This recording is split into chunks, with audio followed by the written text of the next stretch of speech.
मंच पर उपस्थित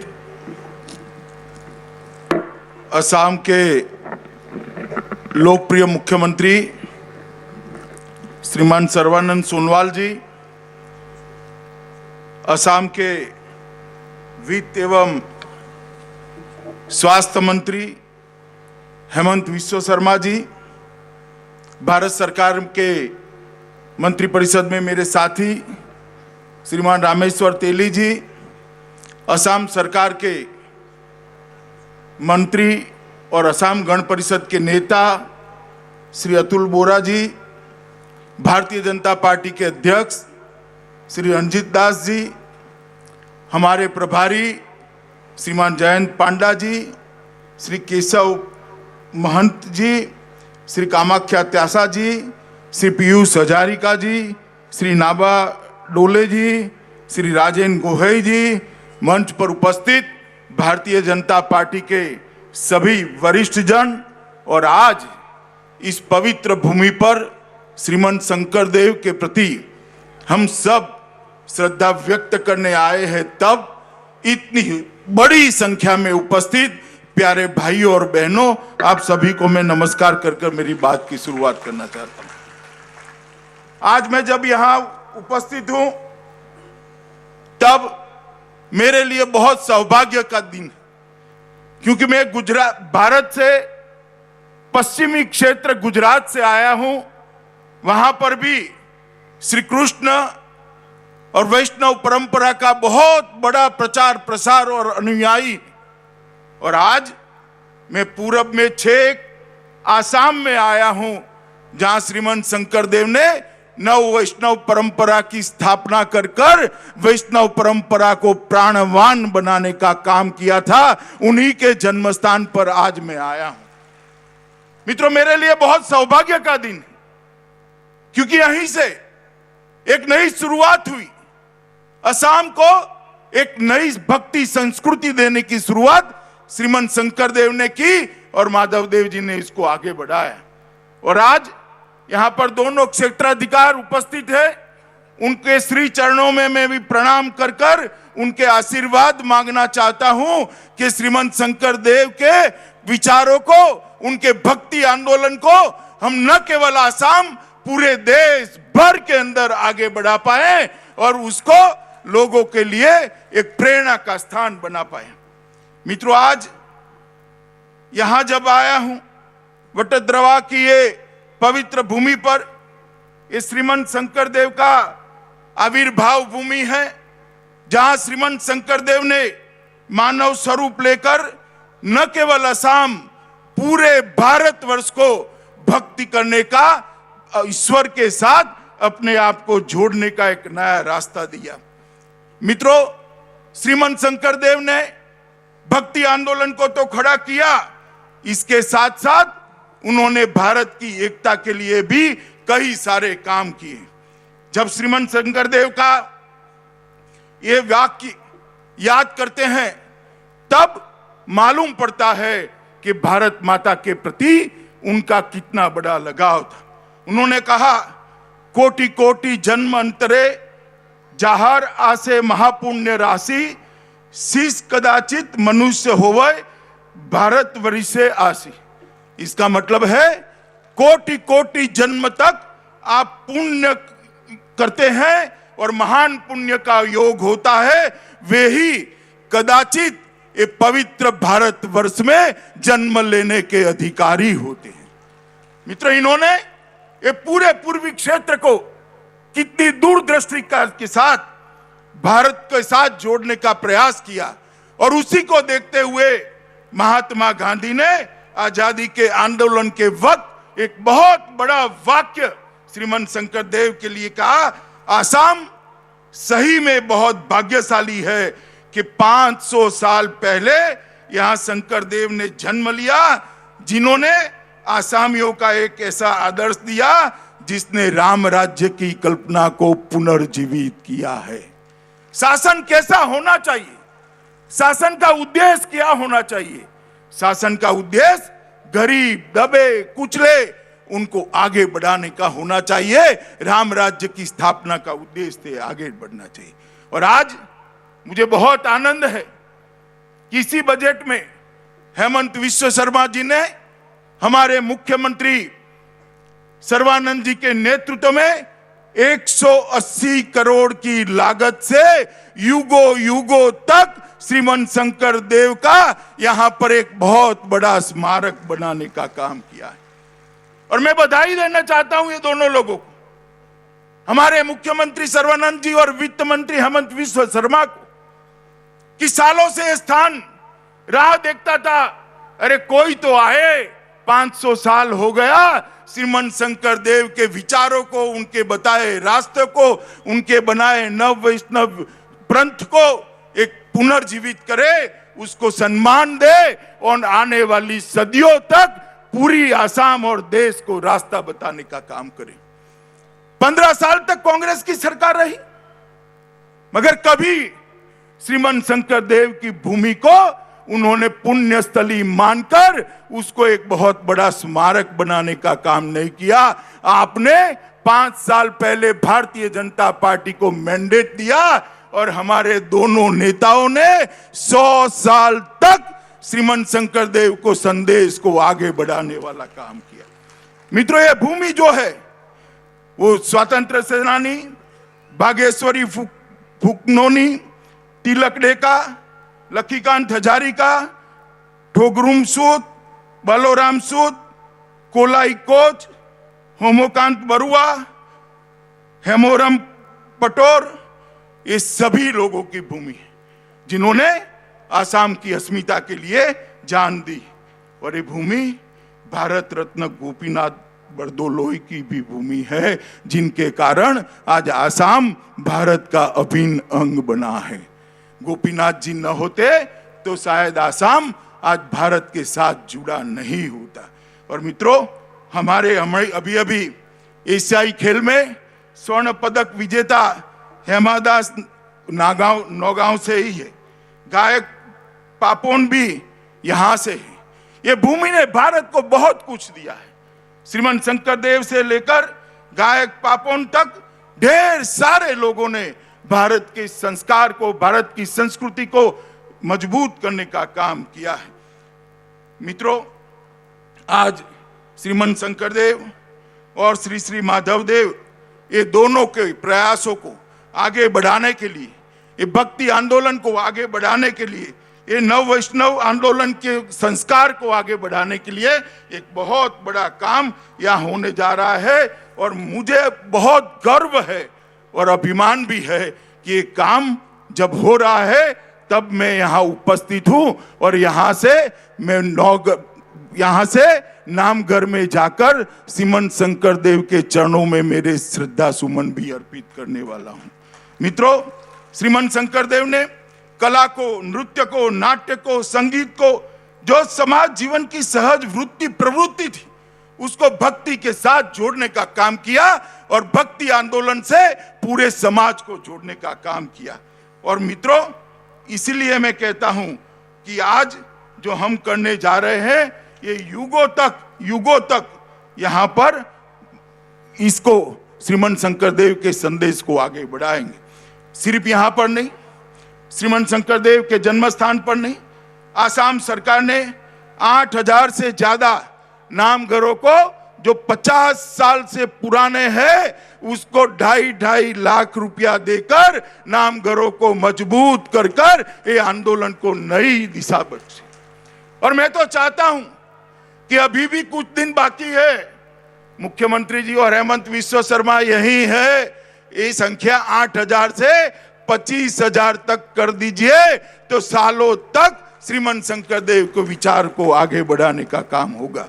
मित्रों, जब हम शंकर देव को याद करते हैं तब हम सब ने एक बात याद रखनी चाहिए, जो भारतीय नहीं है वो असामिया नहीं हो सकता। और आज बटद्रवा का विकास का संकल्प जो हो रहा है, इसके अंदर अपने 12 वर्षों के तीर्थासन से लौटकर महापुरुष शंकर देव जी ने सबसे पहले वैष्णव धर्म का एक शरणम नाम मत की शिक्षा का प्रवचन देना प्रारंभ किया था।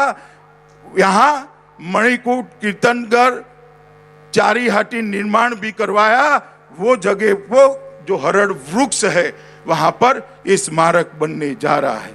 मित्रों, कीर्तन घर और कई सारे चीजें यहां पर मजबूत होने वाली है।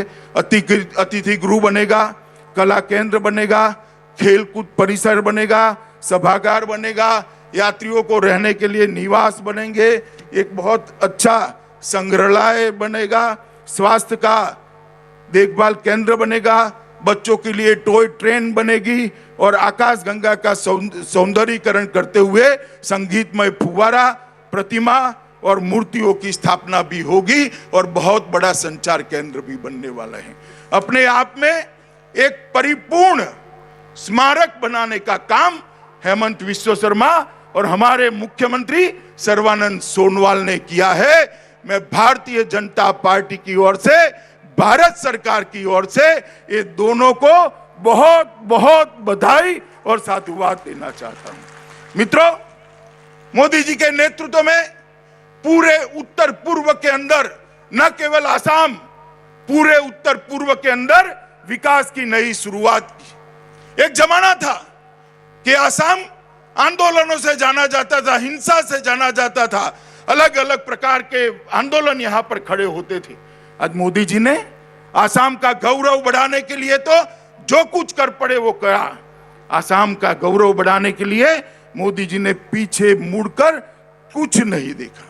हमारे सुधाकंठ डॉक्टर भूपेन हजारिका को भारत रत्न देकर असम का सम्मान करने का काम भारतीय जनता पार्टी की नरेंद्र मोदी सरकार है। यहां पर तरुण गोगोई जो कांग्रेस के नेता थे, कांग्रेस के मुख्यमंत्री थे, मगर उनका भी बड़ा योगदान था। उनको पद्म भूषण से सम्मानित करने का काम भी भारत के प्रधानमंत्री नरेंद्र मोदी जी ने किया। आसाम की गरिमा, आसाम की संस्कृति, आसाम की भाषा, आसाम का साहित्य और आसाम का संगीत आगे बढ़े, इसलिए मोदी सरकार ने बहुत कुछ किया, मगर सबसे बड़ा काम किया आसाम के अंदर शांति प्रस्थापित करने का काम भारतीय जनता पार्टी की नरेंद्र मोदी सरकार ने आसाम को विकास के रास्ते पर आगे ले जाने का काम किया। आसाम को भ्रष्टाचार मुक्त बनाने का काम किया। आसाम को आंदोलन मुक्त बनाने का काम किया। आसाम को घुसपैठियों से मुक्त बनाने की शुरुआत भारतीय जनता पार्टी की नरेंद्र मोदी सरकार ने की है। जो आसाम हथियार और आंदोलन के लिए जाना जाता था, वहां पर बोडोलैंड का समझौता हुआ। अभी कल 2 दिन पहले ही एक बहुत बड़ा समझौता हुआ। 1000 से ज्यादा हथियारी कैडर ने सरेंडर किया है और उसके पहले भी 9 अलग अलग संगठन के 600 लोगों ने हथियार डालकर आज वो मेन मुख्य धारा में आए हैं। और मित्रों, मोदी जी ने यहां पर 35 बार, 5 साल के अंदर 35 बार उत्तर पूर्व का दौरा कर यहां की विकास को गति देने का काम किया है। मित्रों, आज चुनाव आने वाला है। कांग्रेस की एक पद्धति है, चुनाव आता है तभी दिखाई पड़ती। पहले दिल्ली की गलियों में घूमते रहते हैं, मौज मजे करते हैं, जब चुनाव आता है दिखाई पड़ते। फिर से उन्होंने चालू किया है, चुनाव आया तब। और इस बार चुनाव में तो एक विशेष बात दिखाई पड़ती है। असम आंदोलन के वक्त जिस कांग्रेस ने असम के युवाओं पर गोली चलाई, इसको जिताने के लिए आंदोलन करने वाले अलग अलग नाम से भारतीय जनता पार्टी के वोट काटने के लिए खड़े हुए। उनका मकसद है कांग्रेस को जिताना। सबको मालूम है कि वो सरकार नहीं बना सकते, उनको भी मालूम है वो सरकार नहीं बना सकते हैं, मगर भारतीय जनता पार्टी के वोट को कम कर कांग्रेस को जिताने का काम बड़ा दुखद है, बहुत दर्द होता है। उन लोगों ने शुरू किया है जिन पर कांग्रेस सरकार ने गोली चलाई और सैकड़ों आसामी युवाओं को मौत के घाट। क्या समझते हैं आसाम की जनता? ये समझती नहीं। क्या उनको ऐसा लगता है कि आसाम की जनता को इस तरह से मूर्ख बनाया जाएगा? आसाम की जनता भली भांति जानती है कि भारतीय जनता पार्टी और आसाम गण परिषद मिलकर ही आसाम को एक विकसित, एक शांत और घुसपैठियों से मुक्त राज्य बना सकते हैं और कोई नहीं बोल सकता। आज इन्होंने भाषा बदली, मैं उनको पूछना चाहता हूं, आसाम के गौरव की बात करते हैं। आसाम का गौरव गैंडा, आपके शासन में एक घुसपैठिए गैंडों का शिकार करते थे, आप क्या करते थे? नहीं रोकते थे, क्योंकि वोट बैंक की लालच थी। मुझे बताओ भाइयों बहनों, आप सभी जरा जोर से हाँ ना बोलना। अजमल के साथ जो बैठे हैं वो घुसपैठ रोक सकते हैं क्या? जोर से बोले, रोक सकते हैं क्या? आसाम के गैंडे को बचा सकते हैं क्या? असम में अंदर चुनाव जीतने के लिए बदरुद्दीन अजमल के साथ आओगे और आसाम की सुरक्षा की बात करोगे? आसाम की जनता आपको जानती नहीं है। आप क्या बदरुद्दीन अजमल की भाषा नहीं सुनते हो? इस प्रकार की घोर कौमवादी बात करने वाले के साथ कुर्सी के मोह में आप निकले हो। आसाम की जनता आपको जानती है। मित्रों, मैं ज्यादा कुछ कहना नहीं चाहता, बहुत कुछ काम किया है, मैं अभी बताऊंगा थोड़ी देर के बाद, मगर एक काम करना भी बाकी रह गया। हम आसाम को बाढ़ मुक्त बनाना चाहते हैं। मोदी जी आसाम को बाढ़ मुक्त बनाना। आसाम को हर बार बाढ़ की प्रताड़ना झेलनी पड़ती और बाढ़ के कारण लाखों करोड़ों लोग अपना स्थान छोड़कर जाते हैं। यहां सैटेलाइट के माध्यम से पूरे 4 वर्षा का पिक्चराइज किया गया है। ऐसे स्थान ढूंढे गए हैं जहां से पानी को डाइवर्ट कर कर बड़े बड़े तालाब बनाए जाएंगे, वहां पर्यटन क्षेत्र बनाए जाएंगे, वहां इरिगेशन के लिए बहुत बड़ा पानी का एक तालाब बनाया जाएगा और आसाम को बाढ़ मुक्त करने का काम किया जाएगा। मित्रों, मैं आज आसाम की जनता को कहने आया हूं, एक बार भारतीय जनता पार्टी की सरकार बना दीजिए। अगले 5 साल में हम आसाम को बाढ़ मुक्त बनाकर आसाम की जनता को वापस देंगे। मित्रों, मोदी जी ने पूरे पूर्वोत्तर को विकास के लिए चिन्हित किया है और विकास यात्रा शुरू हुई। मैं सिर्फ आसाम की बात करना चाहता हूं। सिर्फ पिछले 5 सालों में 20,000 किलोमीटर से ज्यादा रोड बनाने का काम आसाम के अंदर भारतीय जनता पार्टी की सरकार ने की। और आज रिफाइनरी के निर्माण के लिए भी 30 साल से लंबा इंतजार करना पड़ता था। इस सरायघाट पुल को के बाद दूसरे पुल के लिए भी काम चालू हो गए। ब्रह्मपुत्र नदी पर 6 पुल बनाए गए हैं। तेल क्षेत्रों के विकास के लिए 46,000 करोड़ रुपया अतिरिक्त दिया है। गुवाहाटी का हवाई अड्डा नया बन रहा है। जोरहाट में नेशनल इंस्टीट्यूट ऑफ डिजाइन लाए हैं। टीहू में फूड पार्क लाए हैं। जोगीघोपा में मल्टी मॉडल लॉजिस्टिक पार्क लाए हैं। गोगामुख में भारतीय संस्कृति भारतीय कृषि अनुसंधान प्रतिष्ठान बनाया है। और कल ही थोड़े दिन पहले ही शिवसागर में जेरंगा पठार में 1 लाख लोगों को जमीन का पट्टा देने का काम भारत के प्रधानमंत्री नरेंद्र मोदी ने किया। 8,000 करोड़ रुपया रॉयल्टी का असम को चुकाने का काम किया है। मित्रों, मैं आज इस मंच से कांग्रेस के नेताओं को खुली चैलेंज देता हूं। मैंने तो गिनाया हमने क्या किया है। 15 साल तक यहां से आपने प्रधानमंत्री भेजा। मनमोहन सिंह यहां से ही गए थे राज्यसभा सदस्य बनाकर। 15 साल में यहां आपकी सरकार रही। आसाम के लिए क्या किया, इसका हिसाब किताब लेकर आ जाओ। हमारे युवा मोर्चा का अध्यक्ष को मैं भेज दूंगा। 2-2 हाथ हो जाए, एक बदब आपके 70 साल और एक और हमारे 7 साल। 70 साल में जितना विकास आपने नहीं किया, हमारे 7 साल के विकास करने का काम किया है। मैं फिर से एक बार हमारे मुख्यमंत्री और हेमंत विश्व शर्मा को बहुत बहुत बधाई देना चाहता हूं कि जिस प्रकार से कोविड प्रबंधन असम सरकार ने किया है, मैं उनको बहुत बहुत बधाई देना चाहता हूं। मित्रों, असम के अंदर बहुत बड़ा क्षेत्र चाय बागान का है और चाय बागान के क्षेत्र के मजदूरों के लिए 2000 करोड़ रुपए की योजना भारत सरकार लेकर आई है, जिससे उनके आवास, स्वास्थ्य और शिक्षा की चिंता होगी।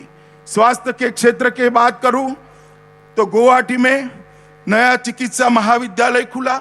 860 करोड़ के लागत से टाटा ग्रुप ने कैंसर अस्पताल खोला है। लखीमपुर, नौगांव, धुबरी, कोकराखार, तिनसुकिया और नलबाड़ी में 6 नए मेडिकल अस्पताल खोले हैं और आयुष्मान भारत पीएम जय के साथ यहाँ पर अटल अमृत अभियान भी चलाया गया है। किसानों के लिए भी ढेर सारे काम किए गए हैं। मित्रों, मैं आज इतना ही कहना चाहता हूं कि बजट के अंदर ज्यादा डिटेल में नहीं जाता, पर 53,000 करोड़ रुपया आसाम के लिए नरेंद्र मोदी सरकार ने विशेष रूप से देने का काम किया है। 30,000 करोड़ का बजट आवंटन एसडीआरएफ के लिए 770 करोड़ रुपया और स्थानीय इकाई के लिए 2000 करोड़ रुपया अलग से दिया है और बहुत सारे और भी तोहफे दिए हैं। अंत में मैं इतना ही कहना चाहता हूं मित्रों कि गोपीनाथ जी ने जिस आसाम को भारत के साथ जोड़कर रखा, वो आसाम को पूर्वोत्तर के साथ जोड़कर पूरे भारत का ग्रोथ इंजन बनाना है। आसाम के युवाओं को रोजगारी के लिए देश में कहीं न जाना पड़े, इस प्रकार के आसाम का निर्माण करना है। एक कांग्रेस पार्टी बदरुद्दीन अजमल के साथ रहकर आसाम का विकास कर सकती है क्या? बताओ भैया, कर सकती है? घुसपैठियों को रोक सकती है? गैंडे का शिकार रोक सकती है? विकास के रास्ते पर आगे बढ़ सकती है? और ये जो आंदोलन जीवियों ने नई पार्टी बनाई है, उनको मालूम नहीं है आसाम की अस्मिता की बात करने वाली आसाम गण परिषद हमारे साथ है। पूरे भारत के साथ आसाम को जोड़ने वाली भारतीय जनता पार्टी और आसाम गण परिषद दोनों मिलकर अगले चुनाव में 2/3 से ज्यादा वोट सीटों के साथ यहां सरकार बनाने वाली। मैं आसाम की जनता को इतनी ही विनती करने आया हूं कि मित्रों, 5 साल एक पूर्ण बहुमत की सरकार आपने दी और आपने विकास को देखा है। एक और 5 साल दे दीजिए, हम आसाम को देश का नंबर 1 राज्य बनाकर छोड़ेंगे। मित्रों, नंबर 1। आप बताइए, आसाम को विकास के रास्ते पर ले जाएंगे? जोर से बोलिए, ले जाएंगे? भाजपा सरकार बनाएंगे? मोदी जी के हाथ मजबूत करेंगे? श्रीमंत शंकर देव और माधव देव का सपनों का आसाम बनाएंगे? 2/3 बहुमत से भाजपा को जिताएंगे? तो मेरे साथ बोलिए, जय गुरु हंकर, जय गुरु हंकर।